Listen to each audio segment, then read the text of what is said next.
నమస్తే, welcome to Leo.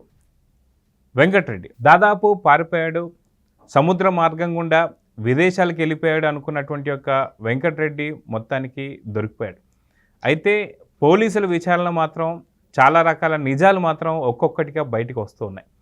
నిన్న మాట్లాడినటువంటి యొక్క వెంకటరెడ్డి మాత్రం సంచలన విషయాలు మాత్రం బయట పెడుతూ వస్తున్నారు. అయితే అవి ఏంటి అనే దానిపై మనతో పాటు సీనియర్ జర్నలిస్ట్ కనకదుర్గ వడ్లమణి గారు ఉన్నారు. వారి మాటల్లో విందాం. మేడం నమస్తే. నమస్తే అండి. వెంకటరెడ్డి దాదాపు మైనింగ్లో తను చేసినటువంటి ఒక అవకతవకలు ఏవైతే ఉన్నాయో అవి చిన్న చిత్కవి కావు. దాదాపు 2019 నుంచి 24 దాకా ఆయన చేసినటువంటి ఒక అక్రమాలు కావచ్చు, అవినీతి కావచ్చు, పొంతం లేకుండా ఉన్నాయి. ఒకసారి అంటే మనం చూసుకుంటే ఏమంటారు చరిత్ర చూసుకుంటే దాదాపు బ్రిటిషర్స్ ఇండియాని ఎలా అయితే దోచుకున్నారో కరెక్ట్గా 5 ఏళ్లలో 2019 నుంచి 24 దాకా అదే విధంగా వైసీపీ కూడా పూర్తిగా దోచేసుకుంది. దాదాపు 30 నుంచి 40 ఏళ్ల పాటు వెనక్కి వెళ్ళిపోయామని చెప్పేసి మీలాంటి నిపుణులు కూడా చెప్తూ వస్తున్నారు. మొత్తానికి వెంకటరెడ్డి ఇప్పుడు దొరికిన తర్వాత పేర్లు మాత్రం అడగొద్దు అని చెప్పి భయపడుతున్నాడంటే ఎవరి పేర్లు ఉండే అవకాశం ఉంది, ఏంటి అంటే ఏం చెప్తారు? మీరు ఒక మాట అన్నారు, బ్రిటిషర్స్ అలాగా దోచుకున్నాడని. సారీ అండి, బ్రిటిషర్స్ మొత్తం దోచుకోవడానికి 300 సంవత్సరాల పైన పట్టింది. మన వాళ్ళు 5 సంవత్సరాల్లో బ్రిటిషర్స్ని మించి దోచుకున్నారు. అంటే పాయింట్ కరెక్టే, కానీ కాలం చూసారా, కాల పరిమితి చాలా తక్కువ. నిన్న ఒక మాట అన్నాడు జగన్మోహన్ రెడ్డి, సిట్ కాల పరిమితి ఇవ్వలేదని.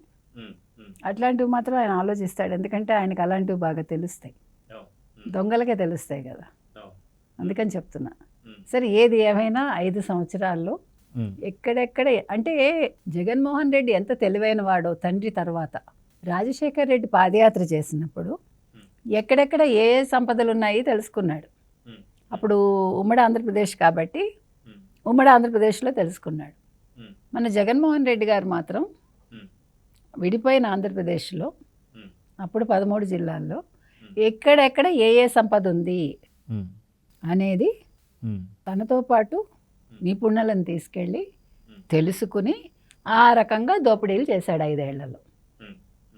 ఉభయ గోదావరి జిల్లాల్లో ఎక్కడ ఏం తినొచ్చు, విజయవాడ గుంటూరులో ఎలా తినొచ్చు అంటే ఏం తినాలి, రాయలసీమలో ఏం తినాలి, తిరుపతిలో ఏం తినాలి, వైజాగ్లో ఎంత భూ కబ్జాలు చేయొచ్చు, ఎంతెంత భూములు ఉన్నాయి, ఎంతెంత వాల్యూ ఉంది. ఎందుకంటే వైజాగ్లో 1 సెంటు కొనగలిగితే 1 సెంటు, రాయలసీమలో 1 ఎకరం కొనొచ్చు అని ఆయనే చెప్పాడు గతంలో. కాబట్టి అంటే జగన్మోహన్ రెడ్డి పాదయాత్ర ఎందుకు చేశాడు అనే దానికి మనం ఈరోజు మనకి సరైన సమాధానం దొరుకుతుంది. పాదయాత్రలో అతను చేసిన అంటే అతను సేకరించిన సమాచారంతో మొత్తం ఒక గజ దొంగ ఎట్లా లూటీ చేస్తాడు ఒక రాజ్యంలో, అట్లా ఆంధ్రప్రదేశ్ అనే ఒక రాష్ట్రంలో మొత్తం 5 ఏళ్లలో ఏది వదలకుండా మట్టి మశానం ఇంక అసలు ఇది అదేనే లేదు, మొత్తం దోచేశాడు. దోచేశాక ముఖ్యంగా మైనింగ్ అనే దానికి వెంకటరెడ్డిని తెచ్చి నియమించుకుని ఆల్ రెడ్డీస్. నిన్నను ఒక మాట అన్నాడు జగన్మోహన్ రెడ్డి, నిన్నను నవ్వుతున్నాడు. ఏంటి, కరుణాకర్ రెడ్డి నాకు మావట, ధర్మారెడ్డి నాకు బావట, ఇదేంటిది ఈ రిలేషన్స్ ఏంటి అంటున్నాడు.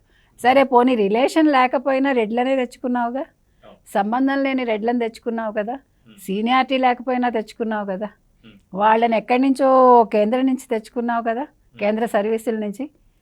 అసలు ఎవరికి ఏది సంబంధం లేని వాళ్ళని తెచ్చి ఎందుకు పెట్టుకున్నావు అంటే నువ్వు కబ్జాలు చేయాలనుకున్నావు కాబట్టి, నువ్వు దోపిడీ చేయాలనుకున్నావు కాబట్టి ఇవన్నీ పక్కా ప్రణాళికతో 2019కి ముందు ప్రణాళిక రచించి నేను ఇది దోచుకోవాలి 30 ఏళ్ళని పెట్టుకుని ఆయన ఒక్క అదృష్టం ఏం జరిగిందంటేనండి, ఆంధ్రప్రదేశ్ ప్రజలకు ఈరోజు మనకు అర్థమవుతోంది.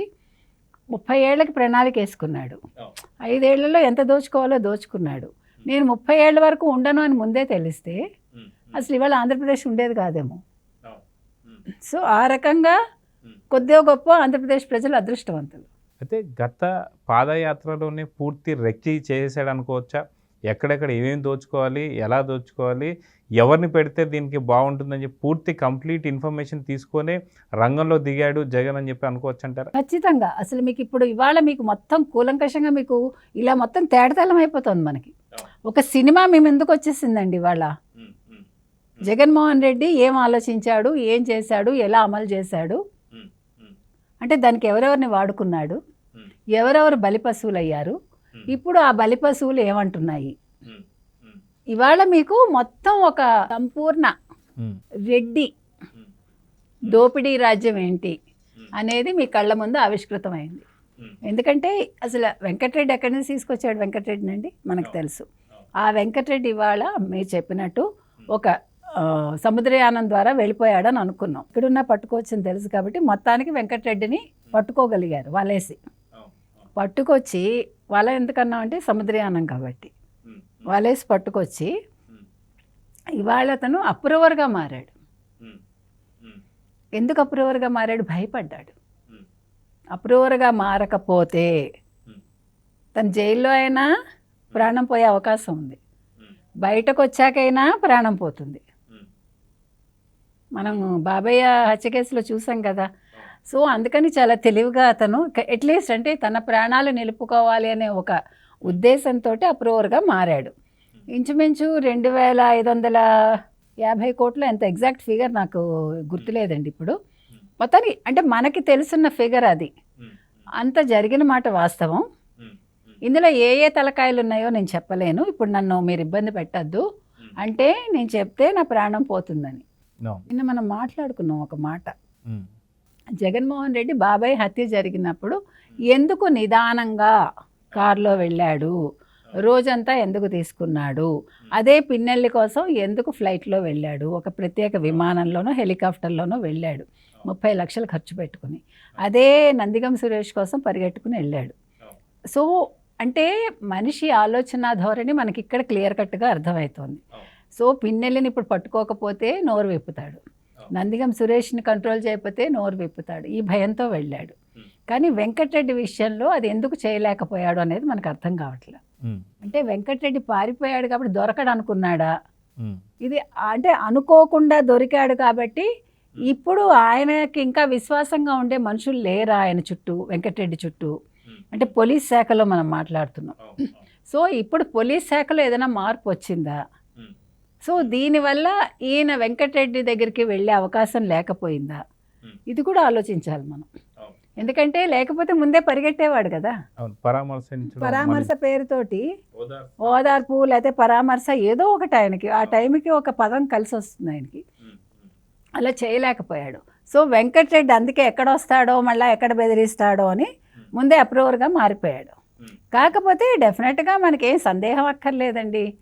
మీరు చెప్పినట్టుగా మన పెద్దిరెడ్డి ఉన్నాడు, పెద్దిరెడ్డి కొడుకున్నాడు, జగన్మోహన్ రెడ్డి అందరికీ మించి పెద్ద తలకాయ ఉంది, విజయసాయిరెడ్డి గారు ఉన్నారు, ది గ్రేట్ విజయసాయిరెడ్డి గారు. ఎందుకంటే వైజాగ్ మొత్తాన్ని తన కంట్రోల్లోకి తీసుకున్న విజయసాయిరెడ్డి ఎందుకు తీసుకున్నాడు? ఎగ్జిక్యూటివ్ రాజధాని చేసేసి మొత్తం దోచేసుకోవాలనుకున్నారు.